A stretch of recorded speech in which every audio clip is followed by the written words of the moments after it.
What's up, Ryan? How you doing?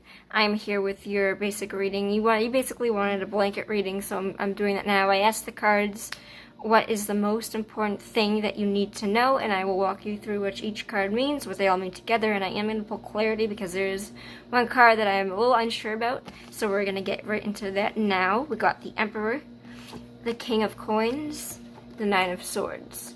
So the Emperor represents a major arcana card, which represents that this is a major life energy, it's a major life lesson. He is an Aries individual. Because it's you that we're talking about, it doesn't have to fit your astrological star sign. This is just the energy that you're portraying right now. But there's a lot of talks in this reading about kind of mind over matter and putting your mind where it matters most right now in the means of work and becoming a leader. So when we have the Emperor, he is somebody that is, when I say dominant, he is just, when we have a male and a female in a reading, the Empress and the Empress is always that divine, gentle, mothering, nature-like person, and then we have the Emperor who is more stern. He's like the father figure, and he puts down the rules, he makes the bread, he wins the bread rather, and it's kind of this card to indicate that you either need to be doing this or that you are doing this and aren't paying attention to it. But it represents somebody that is a leader. They'd be somebody that is good in home life, job. They would be in a leadership position somewhere in their life, even if you don't think that you are. It could be, again, mind over matter. So this is kind of a card where, for you, coming up for you, let me break this down a little bit more. It's kind of this card when I get for somebody that is in charge of people, and when I say that, I mean it could be a mayor, it could be a governor, it could be the president, it could be the king, or somebody that has govern abilities. It's somebody that's governing over somebody that makes them a very strong leader. And you also got, so here's the thing that I like to say with tarot, is that we have the major arcana. This is kind of the high divine, and then the court signs and the kings and the physical attributes of an actual person are more of the walking conscious life. So I get this for kind of the subconscious, and I get this for the conscious mind. This is something that you are empowering, but you can maybe not be able to see it fully, and this is something that you physically are. The King of Pentacles represents somebody that is, again, don't take the star signs, legitimately in this. It just shows up for Taurus, Virgo, and Capricorn often because earth signs are very grounded, very practical, sturdy, stable. When they have something that they want to set out on, they get to it. This represents having a goal in mind. All kings are leaders and all emperors are leaders. So you got two incredibly potent leaders.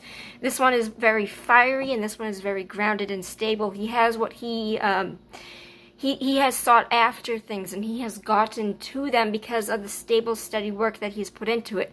And with him, he kind of understands that his timeline for success isn't necessarily objective. It's subjective to him, and that's all that matters at the end of the day. If it takes you 10 years to get to a job that you wanted, and that you started seeking out 10 years ago, it's fine. Even if other people got to that goal within 3 years, within 2 years, within 5 years, it doesn't matter about anybody else because this is specifically your story and everything happens in cycles and seasons as they are supposed to. That energy is meant in your life when it's supposed to come in. And it's okay if it is slow. I think that the King of Pentacles is one of the best at understanding that slow and steady wins the race, especially with like the tortoise and the hare kind of thing.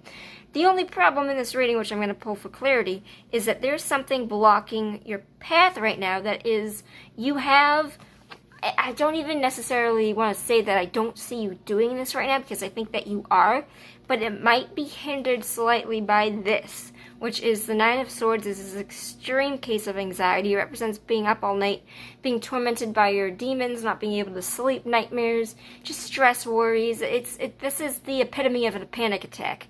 And this showing up with this, it's either one of two things.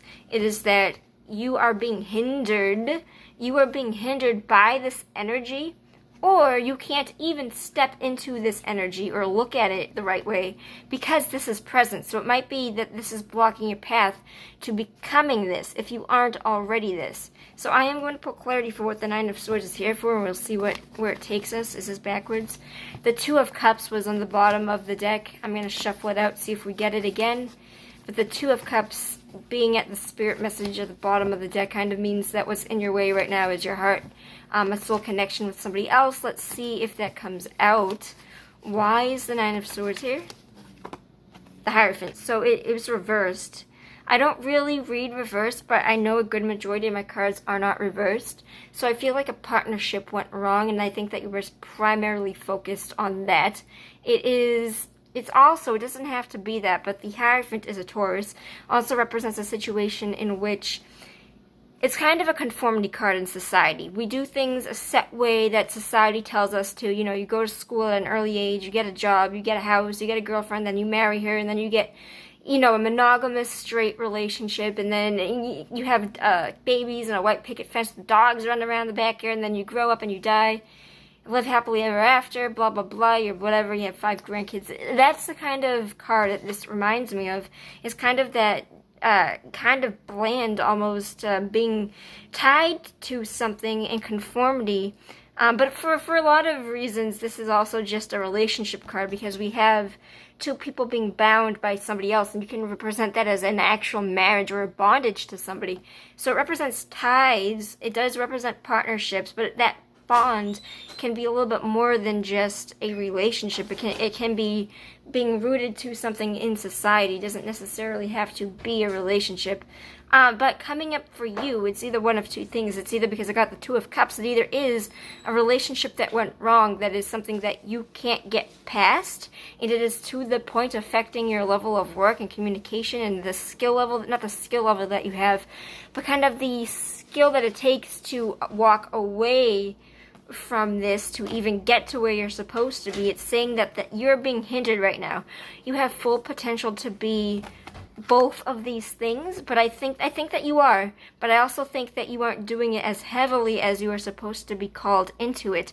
I don't think you're taking this calling the way that you should be and stepping into it, because you have this blockage. It was reversed, so it represents that something fell apart somewhere. The 2 of Cups in the bottom would represent to me that it would be a breakaway of a relationship.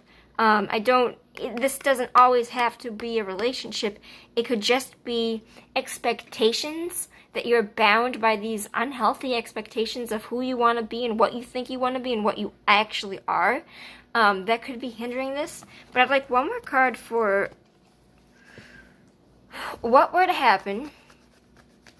Actually, before I do that, how can we get rid of this Nine of Swords? What can we do for Ryan to get rid of this Nine of Swords? What is needed to get rid of this energy? Okay, it was also backwards, but I recognize that my whole deck was backwards at this point. So it's possible that the Hierophant card was upright, which in either way, I kind of still want to read it the same way. I think that there was some sort of bound by expectation, whether in a relationship or just in conformity to how we work as a society that is weighing you down.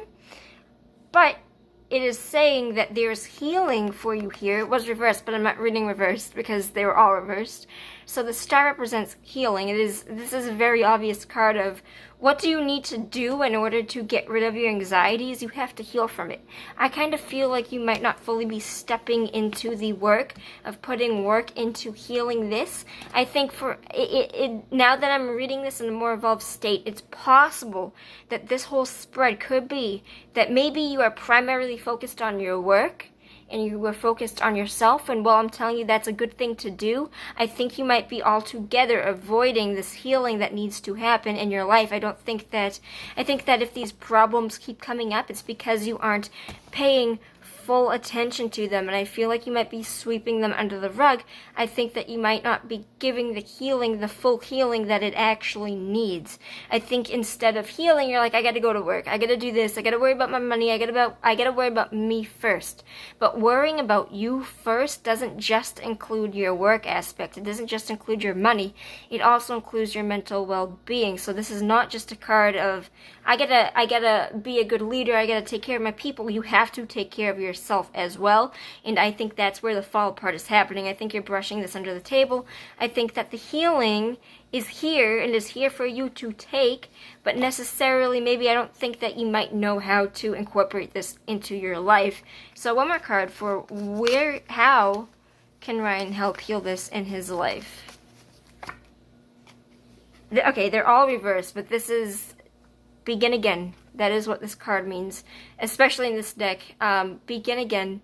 There is a new start for you here. I read this very similarly for somebody else that I had a reading with last night, where they were completely stuck in this mindset of, you know, they're living in the same pain every single day. It's kind of the same thing, except you aren't putting the focus in this situation on healing, when that is all that you need to do. There is a new possibility for you here, a new beginning in the form of money, or in abundance and wealth and emotional security. So there is something here new for you to take. There is a brand new beginning here for you. It's literally in front of you. It's literally with you right now. And you have the ability to take it, whatever that is, apply that to your situation. But you have something here for you right now that if you were to take it, you would find that it would be incredibly fucking healing for you. And I think for the most part, you might have been avoiding this, and that is what Spirit is telling me. That is what I think this overall message means. I think you have all the skill and ability to be a leader, but sometimes we need to recognize, instead of taking care of everybody else first, you need to look inside of yourself and be like, I'm going to continuously put myself into this if I don't give it the attention it needs, even if it hurts. You have to do that inner work. That healing, that new beginning is here for you. Take it, Ryan. I'll see you later. Peace out.